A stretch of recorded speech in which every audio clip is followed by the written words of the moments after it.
Israel पर Lebanon के हमले की भयानक तस्वीर देखने को मिली है।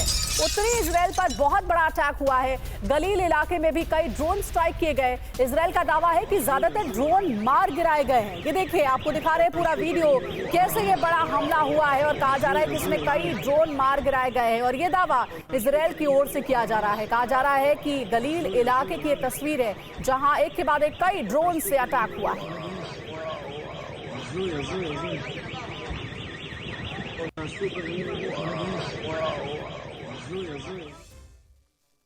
और इजराइल पर हिजबुल्लाह के हमले का नया वीडियो सामने आया है। जिस इमारत पर हमला, उससे धुएं का गुबार उठता नजर आया। हिजबुल्लाह की भीषण स्ट्राइक से दहशत।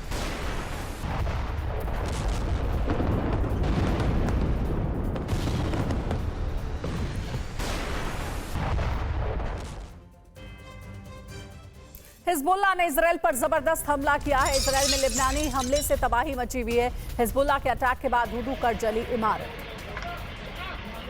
ये देखिए, तस्वीरें आपको दिखा रहे हैं कैसे ये पूरी इमारत जो है वो आग की चपेट में आ गई, क्योंकि यहाँ पर बड़ा अटैक हुआ है। ये अटैक हिजबुल्लाह की ओर से किया गया है। इजराइल में लेबनानी हमले से तबाही मची हुई है। अटैक के बाद धू-धू कर जली ये इमारत। और लेबनान हमले के बाद धुएं का गुबार। इजराइल पर फिर लेबनान का अटैक, ड्रोन रॉकेट से हिजबुल्लाह के हमले।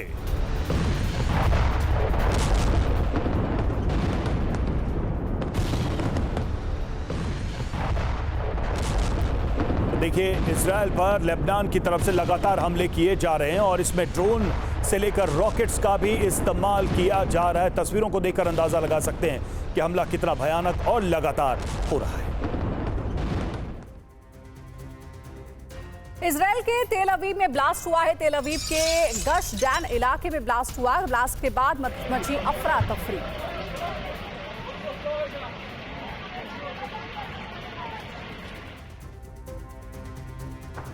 और दक्षिणी लेबनान में आईडीएफ का हमला। अल जबल अल खयाम इलाके में अटैक हुआ है। हिजबुल्लाह के ठिकानों पर एयर स्ट्राइक।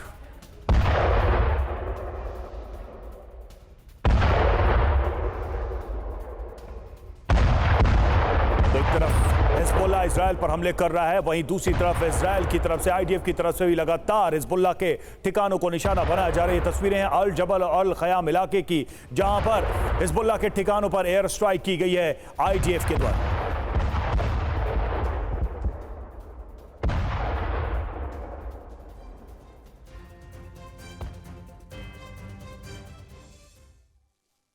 और हिजबुल्लाह ने ऐलान किया था कि 2 दिन पहले जो उसने 320 से ज्यादा रॉकेट दागे हैं वो सिर्फ प्रतिशोध का पहला चरण था। हिजबुल्लाह की ओर से ऐसी धमकियां दी जा रही हैं जिसमें यह कह रहा है हिजबुल्लाह कि अब ऐसे हमले और भी होंगे, ये तो सिर्फ ट्रेलर भर है। प्रतिशोध कमांडर शुक्र की मौत का है, बदला लेने की बात कही गई है। वहीं बदला लेने की बात यह भी कही गई है कि हानिया की मौत का भी हम बदला लेंगे। ऐलान यह भी किया था कि दूसरा चरण जल्द शुरू करेगा। वैसा ही हिजबुल्लाह कर रहा है। उसने इजराइल पर जबरदस्त अटैक किए हैं, जिससे बदले का दूसरा चरण कहा जा रहा है। दूसरी ओर ईरान और इजराइल के बीच तनाव बढ़ता जा रहा है। जानी दुश्मनी अब महाविध्वंस की ओर बढ़ रही है। एक बार फिर ईरान ने बदले की कसम दोहराई तो दूसरी ओर इजराइल ने अमेरिका के साथ बदले का प्लान बना लिया है। और ईरान से तनाव के बीच इजराइल में हलचल है। Israeli army chief, US joint chief of staff मिले और अमेरिका के सहयोग से ईरान के खिलाफ प्लान तैयार। ईरान के हमले से पहले इजराइल का जवाबी प्लान। ईरानी सेना के प्रमुख की इजराइल को धमकी मिली है। हानिया की मौत का बदला जरूर लेगा ईरान। हमला कब और कहां होगा ये ईरान तय करेगा। ईरानी सेना के प्रमुख ने फिर दोहराई है बदले की शपथ। और आपको बताते हैं कि इजराइल और ईरान ने एक दूसरे को क्या धमकियां दी हैं अभी तक। तो देखिए, मेजर जनरल हर्जी हवेली ने क्या कहा है कि ईरान को आक्रामकता का हम जवाब देंगे।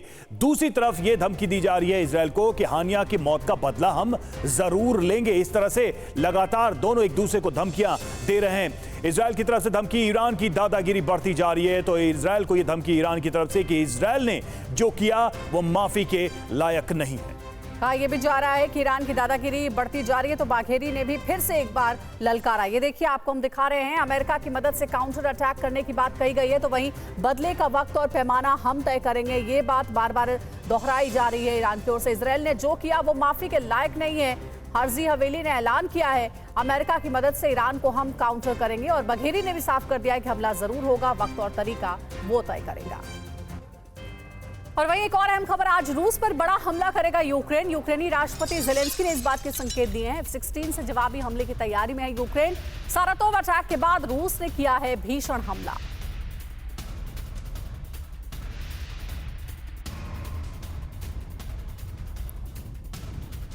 और कुर्स्क में यूक्रेनी हवाई हमलों का अलर्ट, रूस ने तैनात किए टॉर M2 सैम सिस्टम और रूसी सैनिकों को सुरक्षा दे रहे हैं टॉर M2 सिस्टम।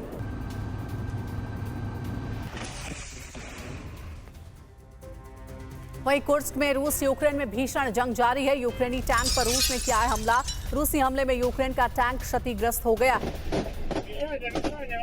देख सकते हैं आप, ये एक्सक्लूसिव तस्वीरें आपको दिखा रहे TV9 भारतवर्ष पर, कैसे ये टैंक है जिस पर ताबड़तोड़ हमले किए जा रहे हैं। रूसी हमला हुआ है इस टैंक पर। यूक्रेन का ये टैंक बताया जा रहा है जिसमें इस टैंक को काफी नुकसान भी पहुंचा है।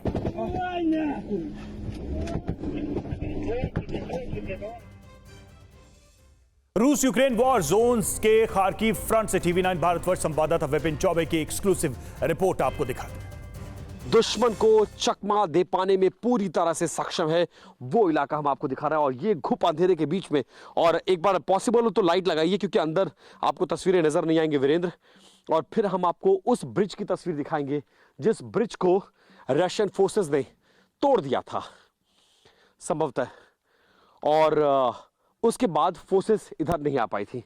देखिए हम आपको अब अंदर की तस्वीर, ओ माय गॉड, अंदर आओ अंदर आओ अंदर आओ वीरेंद्र, अंदर आओ, जल्दी आओ, जल्दी अंदर आओ, छिपो छिपो छिपो छिपो छिपो।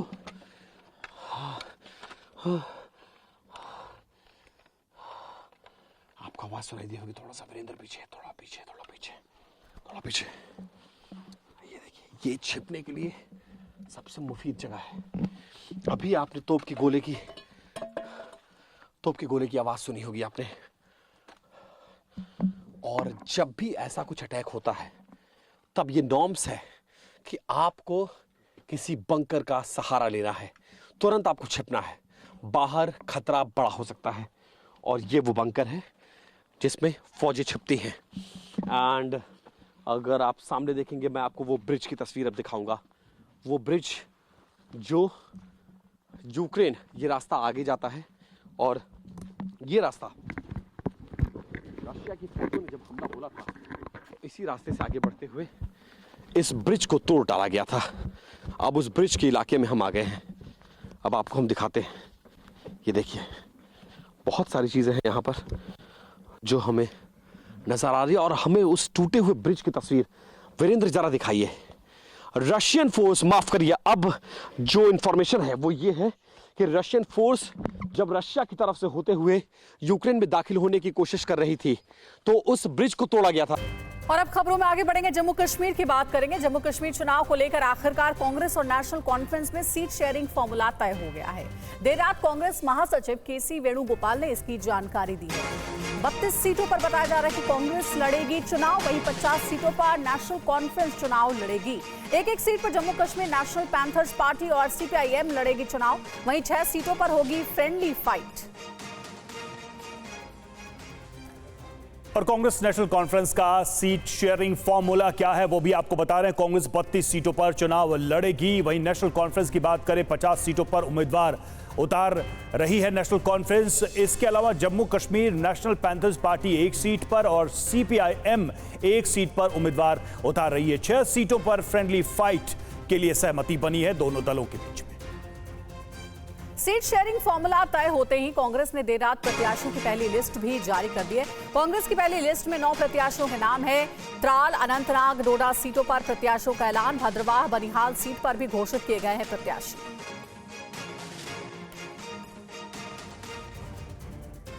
और जम्मू कश्मीर चुनाव के लिए जारी कांग्रेस की पहली लिस्ट में किस प्रत्याशी को कहां से टिकट मिला है आपको वो भी हम बताते हैं। कांग्रेस ने किसको कहां से टिकट दिया है तो त्राल से सुरेंद्र सिंह चन्नी, देवसर से अमनुल्लाह मंटू, डोरू से गुलाम अहमद मीर, अनंतनाग से पीरजादा मोहम्मद सईद और इंद्रवल से शेख जफरुल्लाह, भद्रवाह से नदीम शरीफ, डोडा से शेख रियाज, डोडा वेस्ट से प्रदीप कुमार भगत, बनिहाल से विकार रसूल वानी को उम्मीदवार बनाया गया। बनिहाल सीट पर कांग्रेस और नेशनल कॉन्फ्रेंस के बीच फ्रेंडली फाइट होगी।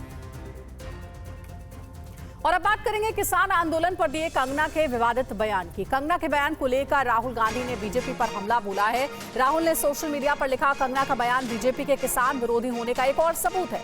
मोदी सरकार का दुष्प्रचार तंत्र लगातार किसानों का अपमान करने में जुटा हुआ है। शहीद किसानों का चरित्र हनन किया जा रहा है। राहुल गांधी ने कहा, किसानों का अपमान किसी भी सूरत में स्वीकार नहीं होगा।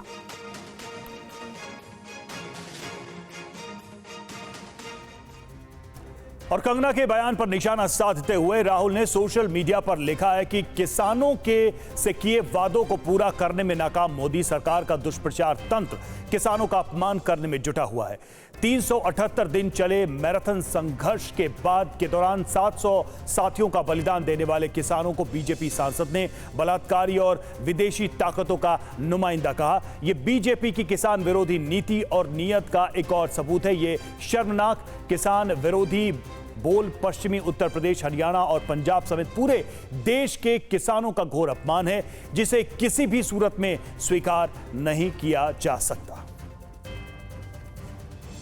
कंगना के बयान पर फंसी बीजेपी ने प्रेस रिलीज जारी कर सफाई दी है। बीजेपी ने अपनी प्रेस रिलीज में लिखा है कि कंगना रनौत का किसान आंदोलन पर दिया गया बयान पार्टी का मत नहीं है।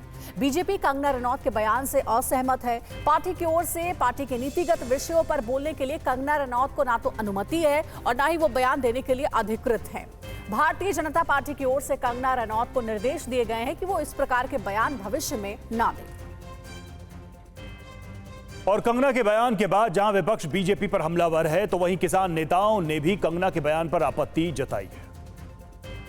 मेरा अपना मानना है कि इस देश में, आजाद हिंदुस्तान में अन्नदाताओं को बलात्कारी और हत्यारा पहले कभी नहीं कहा गया है। ये बीजेपी की सांसद हैं, नेतृत्व की बहुत चुनी हुई हैं और उन्होंने इन शब्दों का प्रयोग किया है। भारतीय जनता पार्टी ये कह के पलड़ा बिल्कुल नहीं झाड़ सकती है कि ये हमारा मत नहीं है, ये उनका वक्तव्य है। उनसे हाथ जोड़ के माफी मंगवाइए देश के किसानों पे, और दूसरा आप खुद माफी मांगिए। मुझे लगता है बहन कंगना इसी सिलसिले में लगातार इस तरह की बातें कर रही है कि किसान आंदोलन में पिछले आंदोलन में रेप हुए थे। मुझे नहीं लगता कोई इस तरह की बात है। आंदोलन को बदनाम करने के लिए और आंदोलन को असल मुद्दों से डीरेल करने के लिए कंगना रनौत जी बयानबाजी दे रही हैं। और अब बात करेंगे पड़ोसी देश पाकिस्तान में मचे घमासान की। पाकिस्तान के बलूचिस्तान में आत्मघाती हमले में 53 लोगों की मौत हुई है। मारे गए लोगों में 14 सुरक्षाकर्मी शामिल हैं। इधर जवाबी कार्रवाई में 21 आतंकी भी मारे गए हैं। बीएलए ने इस हमले की जिम्मेदारी ली है। और इससे पहले बलूचिस्तान में बसों से उतारकर 23 यात्रियों की हत्या कर दी गई थी। पाकिस्तानी अखबार के मुताबिक बलूचिस्तान के मूसाखेल जिले में यात्रियों को बसों से उतारकर आईडी कार्ड देखकर गोली मारी गई। इस हमले में 23 लोगों की मौत का दावा किया जा रहा है। पाकिस्तान के पंजाब प्रांत में हिंसा हुई। धार्मिक कार्यक्रम के दौरान भिड़े दो गुट, झड़प में कई लोग घायल भी हुए।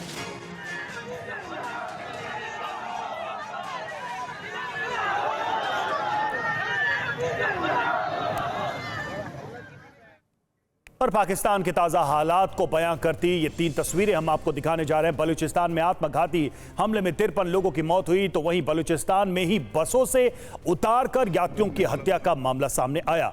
पाकिस्तान के पंजाब प्रांत में धार्मिक कार्यक्रम के दौरान हिंसा में कई लोग घायल हुए।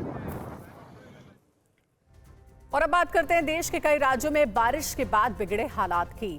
गुजरात और राजस्थान में भारी बारिश हुई है। राजस्थान के नागौर, बांसवाड़ा में बाढ़ जैसे हालात हैं। गुजरात के सूरत, अहमदाबाद में जलभराव।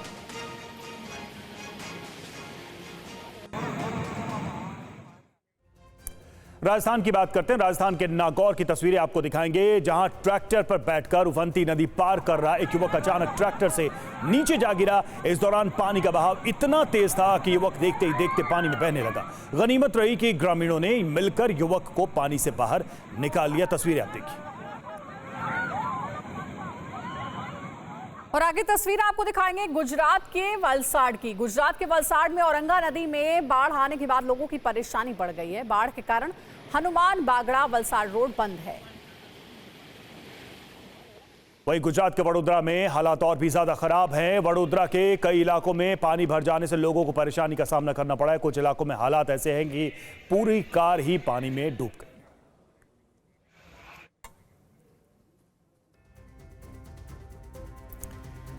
भारी बारिश के बाद गुजरात और राजस्थान में हालात बेकाबू हैं। 6 तस्वीरें आपको दिखा रहे हैं। राजस्थान के नागौर और बांसवाड़ा में जलभराव की स्थिति बनी हुई है, तो वहीं गुजरात के वलसाड, अरवली, वडोदरा और अहमदाबाद में बाढ़ जैसे हालात हैं।